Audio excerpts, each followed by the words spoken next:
Hello, and welcome to the third part of the Rags to Riches mini-series on the Amazon class. On day number 2, we tested 5 different builds, each with a different element: fire, cold, physical, lightning, and poison. We did the same on day 3, upgrading the gear for each build. To see how much does early ladder reset work on each build, to see how viable they are to farm early and to get your riches with, and to see how much value for budget can a build get. With that said, let's see our results and we can talk about what we are looking to do forwards afterwards. So we started the day, we kept the same order, so if you're looking for a specific build, you can skip ahead to kind of find it. I just wanted to stay with the same structure. So we took our fire arrow, that was the first one we wanted to try, and you see we had the Blood Raven, the Kiras, the Arcanes. We got these like 320 bow and crossbow gloves that we bought on day 2. 2 res rings, a res tail for some pierce, silk weaves for mana after each kill, and these arrows. Amazon crafted amulet for some resistances. It's a brilliant amulet. And yeah, I'm only speeding this up because it takes me so much time to explain it. The Merc is a Faith Merc. So this is the main big upgrade. The 2 main big upgrades, I should say, is like the Faith Merc. Kind of getting us that attack speed, let us reach that final breakpoint in terms of attack speed. I think that's really important for the bow build. So the Faith Merc was a huge upgrade. The second one is giving these like plus skill type items. So the Blood Raven bow, which is the main bow for the fire arrow, and yeah, here you can see what we skilled. So the synergies for fire arrow and just some passive and magic, same setup as we did on day number 1. And you can see that over here, we are clearing much more efficiently. I don't know why I click fire shrines, just like maybe an ADHD thing sometimes. But yeah, we go ahead and we clear, and it is by far faster. Like last time we tried this, it took us like 3 to 4 minutes just to get through this third bit of the stage. And I had to speed up everything so we could get all the information from day number 3.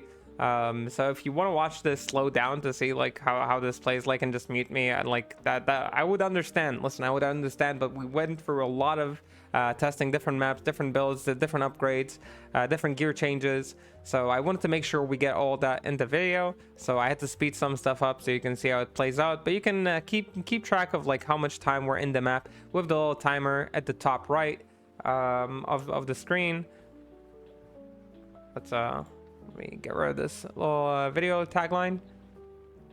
You can see on day 2, we just decided to quit on this build straight up. We didn't want to play it. It was too much. But on day number 3, definitely feels a lot better. The time that it took us on average to clear a map with the fire arrow is about 10 minutes. So despite the upgrades, it still felt like the mapping build is a little bit slow. We put quite significant currency into it. And compared to day 2 with multi-shot and plague javelin, for example, that took less currency to make, it simply didn't match up. So my general conclusion with fire build, if you like fire, you want to play it, like, I'm not gonna say no, you know. I could, mostly because I can't tell you what to do. Wish I could, but I can't. But I would say definitely get some more currency before you play this build. It did not perform amazing before we had any real gear to speak of. Over here you can see we got this like little crafted bow that we made on the day, just to kind of demonstrate like a very budgety approach to the bow, because I know generally you'll have like a +5, +6 bow with facets and all that. We wanted something more simple. Here a Night Wings, so we do use a Night Wings today, but just an Ortarune, no facets, no good slams or anything of the sorts. The Arcanes in the middle that I'm moving into, 2 skill Arcane, that's all, no facets, just MF on it. The same gloves, same res rings. A Snow Clash, this one is just a 1 skill Snow Clash. I used the Snow Clash for the half freeze duration. I didn't have a 2 skill Snow Clash at hand to give my Amazon, but again, budget stuff, you know, nothing crazy. Another res ring with a life after each kill. A crafted blood amulet this time, not a brilliant one, for the life after each kill. You can see on the left that we got 10 life after each kill, 10 HP per kill, and 4 mana per kill. So that's the general setup we ended up with. Some res boots with MF and these arrows with 1 to bow and arrow and 20 to IAS. We needed the IAS to reach the maximum breakpoint. You can see that we're at 63, but with the Faith Merc, we'll get our final breakpoint. Yeah, we go ahead and go in. I think I showed the Merc over here at the map. We can see that the breakpoint is the maximum one now. And she has all sorts of like self-found gear and the Faith and Cold Arrow. Unlike Fire Arrow, that in my opinion didn't improve enough from day 2 to day 3. Once you get the Faith Merc, once you get like some more plus skills going on, like, you know, the Pierce from Nightwings, things like that, which can be a little bit expensive but still very valuable. Suddenly mapping doesn't become like a chore with Cold Arrow. It did feel much better to just run around and clear. And also, since this build is very safe, as you can see, you can run very far ahead, like into your into the mobs. Like, you don't have to be too afraid, and you can cover more mobs this way if you just like stick to them, don't shoot from too far. So I was pretty happy with the results that like Cold Arrow managed to produce. Again, I wasn't super impressed in terms of speed, but it definitely was a lot better. We decided to also take it to a tier 2 map. I just wanted to see if it performs well, and you can see like we're 3 minutes into this map, and we did manage to cover like a fair bit of it. We cleared the total tier 2 ancestral trial in 15 minutes, which again is not the most impressive, but also is not too terrible for like a relatively like not super budget but like half budget approach to Cold Zone. With all that said, multi-shot on day number 2 already cleared with these speeds for much less. So at the end of the day, in terms of bow builds, I was much more impressed with multi-shot thus far. But after this, we can definitely check how multi-shot did on the 3rd day. This will be the next build we'll look into. And if you want to play these elemental bows, I mean, I'm not going to be the one to stop you. A lot of people really like having a Cold Arrow in their groups. Before playing the multi-shot, I wanted to try my hand at crafting some bows with all sorts of bountiful crafts that we had. And we went ahead and crafted about 100 bows. And over here at the bow number 96, we actually hit one insane base, 441 enhanced damage with 20 IAS. We of course go ahead and slam it. Me being the small faith person that I am, this is the first good bow that I've ever crafted. So being the small faith person that I am, I knew that I'm gonna break it. And we go ahead and put it in the cube with the Worldstone Shard. And we press the transmute button.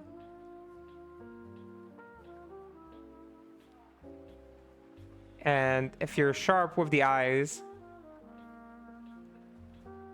usually you can tell it stays the same color, but it is broken. And yeah, as we knew in advance, we definitely broke that. It is what it is, you know. Sometimes you don't get to make the weapon of choice for yourselves, but we still have our nice Bariza, which we put a few dual runes into just to boost the damage a little bit. I want to simulate like a mid-tier Bariza, not anything GG 6 sockets, 290 AD plus. So that's what we went with. In the future, I believe that I'll keep the Bariza with some Ohm runes once I have a few more. But for now, let's see what we went with. So we had multi-shot, of course. That is the skill we're using. We max it. 1 point into the magic arrow. We max critical strike, evade, and dodge. We don't need points into pierce because you're using a Bariza, and we're dumping the rest of our points into penetrate. In season 11, we're likely to max penetrate above other skills because it will give us physical damage reduction, like resistance reduction. We put all of our points into dexterity, set for strength to wear our gear. You can see that we have no resistances whatsoever, and a solid FHR breakpoint at 52. Wish we had 86, but it's not really a big deal. The Merc, again, using the mostly self-found gear with the Faith. That is pretty good. Bariza, Valkyrie, we made a Fortitude for this character. We used the Saracen. Saracen can be a little expensive, but this one rolled pretty badly on the resistances, minimal resistances. The damage on it is okay. We slammed it with faster run walk, so maybe not the most budgety amulet. You could run other amulets as well. You can just make your own hit power or brilliant amulet, or even blood amulet. Any of those would work for you. Soul drainers, very important piece. Razor tail, we used razor tail just because using anything else would have been a little bit too expensive, like a Nos coil. We try to keep our general value similar to other builds. I would say that the multi-shot was cheaper than other builds to make. A Raven Frost and a damage ring we found. We also used War Travelers for the flat damage, as I was suggested by the Amazon consensus in my chat. Bolts, again, not the best bolts. These are just the ones we had. 46 AD, 24 Deadly Strike. And that's what we ended up using. I believe that in day 4, when we play Amazon on day 4, I'll look to upgrade this gear a little bit more with things like Nos Coil, a Veil of Steel, just whatever damage that I can get into this build. But yeah, as you can see, much like day 2, again, this build by far is doing much better than Fire and Cold, as the bow being the dominant bow build. It is very much understood to me why in season 10 this was the most popular bow build by far, and why it was such a popular build in general. So yeah, quite amazing. Most mobs just die in one shot. 1 or 2 shots was enough. With this budgety setup still, we took it to tier 2s as well. We tested some tier 1s, managed to clear a 6.5 minute tier 1 map. We did a 9-minute tier 2 map, which are really good times for the value that we put into the build. So really good return on investment, I would say, with the multi-shot. Really recommended. You're incredibly fast using the Vigor Merc, and yeah, you just want to do a couple shots, move forward. Don't shoot like too much from like afar. Me, obviously, I have like I'm like talking in the background as well, so sometimes I hang around for too long. But you just want to do 1 or 2 shots, keep moving forward. Yeah, just like this, good pace. Yeah, pick up some Colossus crossbows on the way, maybe looking for a nice rare. We also went into Cistern. We went into Throne as well, so we tested a bunch of tier 3 maps, and nothing changed. We were clearing them incredibly well. Our fastest tier 3 was in 12 minutes, which I think on day 3, I know that it says day 1, I accidentally put it in there when I was updating the titles, but on day 3, getting a 12-minute tier 3 clear is actually really nice. In my opinion, it's really good times. It's competitive what we did on Sorceress as well, which is really impressive. It's slightly slower than Necro and slightly faster than Druid on a budget. So Zon, once she gets a little bit currency going, that was the trend that it felt like. She really enjoys like a little bit of currency pump into her. The very budgety builds felt a little bit clunky, a little bit slow, but once you get a few pieces going, she really takes off as a character. That was my general impressions. Again, as someone who didn't play Zon in the past at all, so it could be that I was missing something, could be that this is just the way it is. Next build that we tried is of course Lightning Fury. Lightning Fury was relatively slow on the second day, but still was doing fine.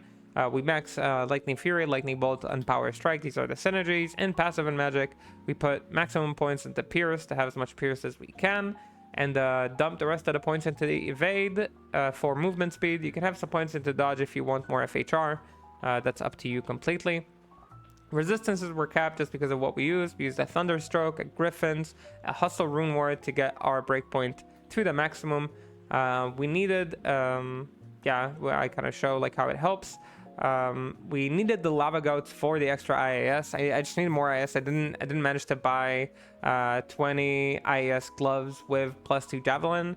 I tried shopping for it for I think like 5 to 10 minutes, and it didn't work. So I figured like I might as well not spend too much time on that and then move on.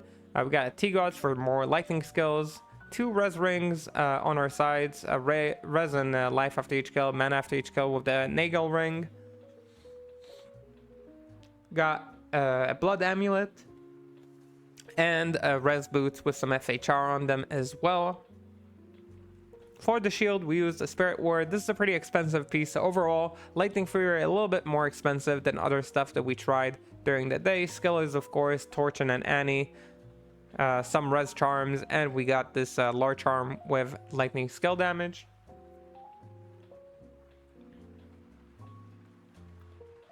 And the Merc is, of course, an Infinity Act 2 Merc. I don't know if I show it. but that was another big upgrade. So overall, the most upgraded currency-wise was the Lightning Fury, and let's see how well this affected the performance on Lightning Fury. You can see that we are still struggling with mana at this point of time. We noticed this pretty early, that we're running out of mana incredibly fast, and I did not want to spend another map potting for everything. So we decided it would be best if I get a little bit more tier runes in our gear and upgrade our mana per kill, and also pick up some mana potions because despite everything, it just seemed to not work. We tried Silk Weaves, we tried like having like 9-12 mana per kill, and yeah, I mean, we did our best. Honestly, in my opinion, we did really our best to push it as far as we can. Despite that, people insisted in my chat this build does not do well on a budget. I tend to agree, generally speaking, with that sentiment. It just, at this point, this didn't even feel like on a budget to me. Like, we had quite a few big gear pieces, but yeah, it seems like this build is just it's more of a luxury build to me. Like, it didn't seem to farm very efficiently. If I am wrong on this, I would love to have somebody who does know a way to farm on this on a budget to share this information so everybody can learn from it. But from what we tried out, from the tips that we got from the chat as well, it seems like this build is just not meant for a budget, and I wouldn't generally recommend it for like an early ladder reset, because it is very expensive to get going, and even when you get it going in the beginning, it's just hard to get it to farm for you very effectively.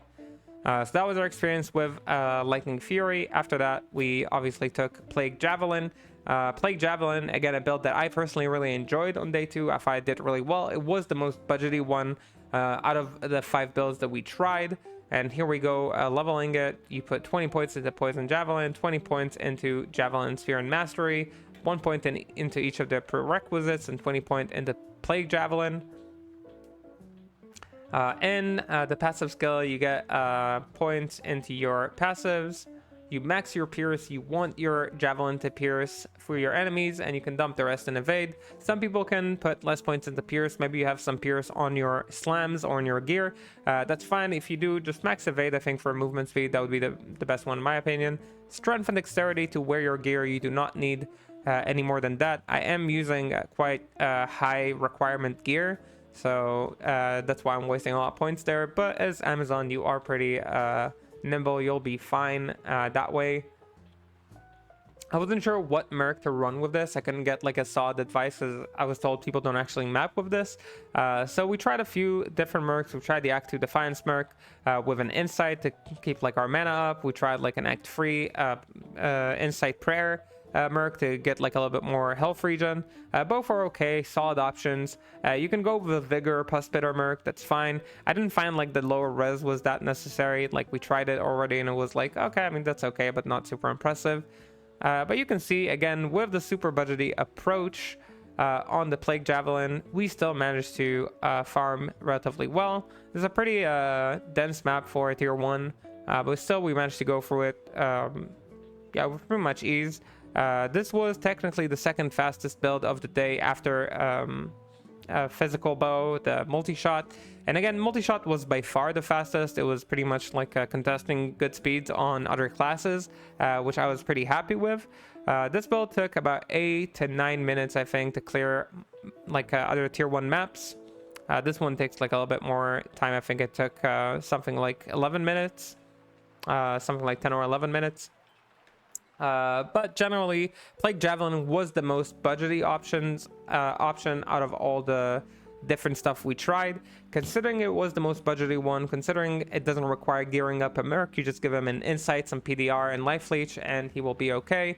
Or you can take like an Insight on an Act 3 merc and give him some PDR and he'll be fine. Considering all these things, I would say that Plague Javelin probably had the best return on investment, since you invest so little in order to farm somewhat efficiently. In addition, Plague Javelin is also a bosser, so if you'd like to farm with something that can also boss for yourself, Plague Javelin is an amazing option for you, and I would really recommend it. Personally, I really enjoyed it. Of course, if we claim it to be a bosser, we will of course take it for a declone right as well. We got our Gargoyle's Bite, this tiara that has like some resistances to the javelin and spear. You can use also an Andes, a Shaco, anything that you have. I just wanted to demonstrate like stuff that we found that were relatively budgety. We used Bramble Rune Ward, I think, for armor. You can also use a Venom Ward, use the Maras that we got with 28 res.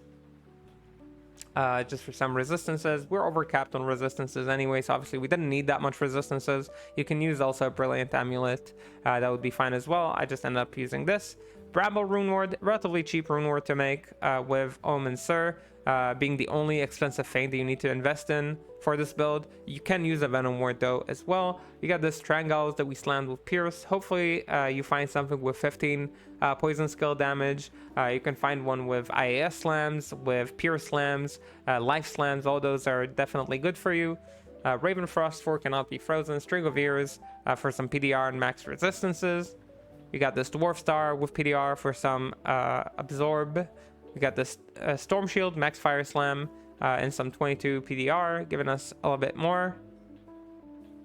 Skillers over here. I think that don't take me at my word for this, because I didn't look at the specific numbers.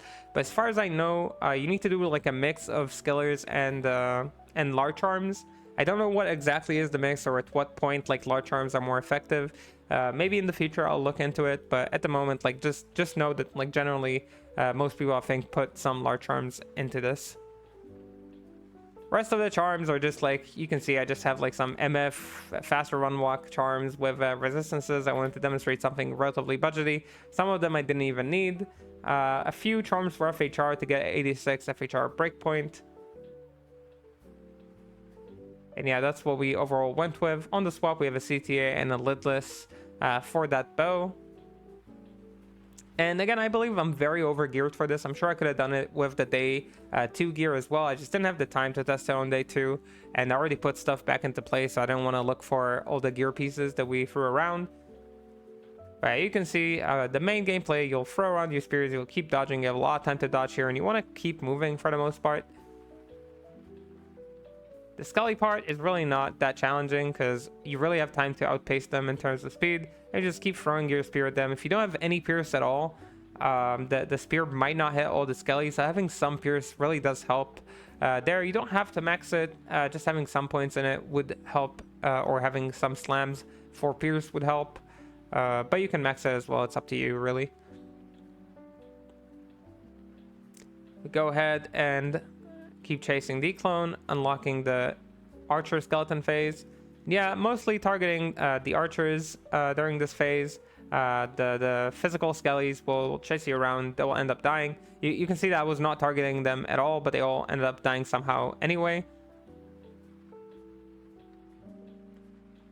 And just as a kind of like note for people who care more about numbers like these, to do this fight, I ended up having, I think, 24k damage on my Poison Javelin. That's not very high damage for Poison Javelin. You can easily bring this to 30k with better gear, especially with facets and more Poison Pierce. Of course, we don't even have Poison Pierce right now. We didn't like run anything with Poison Pierce.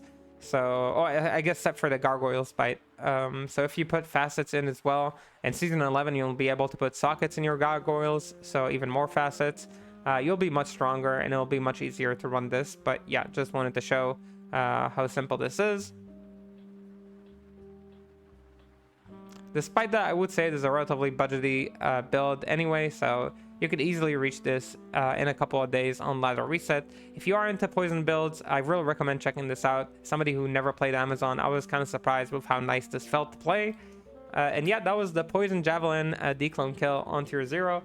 This is probably the build I'd like to do my tier 2 kills in the future with. I do plan on doing tier 2 kills with all the different builds with all the different classes, and this is the one I'm looking at for Amazon. So hopefully we manage to get a very nice kill in the future. With that said, I hope everybody enjoyed this video. If you did, make sure to drop a like and subscribe, because it really does help the channel. I mean, yeah, I said this in other videos, so you probably remember that from there. Our current Amazon situation, as you can see, we just finished the fight and ended the stream after that. It was the second day of WrestleMania, so I was just like, okay, I need to head out, guys. I need to go watch myself and my friends. It was a great night. Everybody who watched it, I hope you enjoyed it. And I don't know, yeah, I guess if you did, if you didn't, that's not for you. I guess that's okay. On day number 4, we are planning to hit Rathma with a couple kills. One of them will be with the Plague Javelin. The other one, I am not sure if I want to do another kill on Immolation Arrow. I don't know if I want to do a kill with a Cold Arrow. Something that I have been looking into that I kind of want to do on day number 4 is to try actually Jab and Fends on. This is a build that I've been personally interested in, but didn't have too much support in the past. But there are news in Season 11 for people who didn't follow up the dev streams and the updates. They are planning on a big buff for Fen and Jab, so I want to get like an estimation of how it does right now so we can kind of predict how it will do on Season 11. So look forward to that if you're interested in Jab and Fen Zone. So the plan is to do a declone on the Jab and Fen Zone, 2 Rathma attempts, 1 with Plague, 1 with Jab and Fen, just to see how they do. I'd also like to push my multi-shots on in terms of mapping, see a bit more intensive mapping on the multi-shot. Generally speaking, I do not look to play more Cold or Fire Arrow or Lightning Fury for that matter. So these are the things we're looking to do on day 4, most likely uploaded tomorrow. And if not, then we will see the results at some point in the future. With that said, thank you for all the support. I hope you have a good whatever you're having. Bit my tongue there in the middle of the sentence. And yeah, I'll see you on the next stream or in the next video, wherever I see you. Maybe in the comment section, maybe on the Discord. So till then, bye. And yeah, I'll see you around.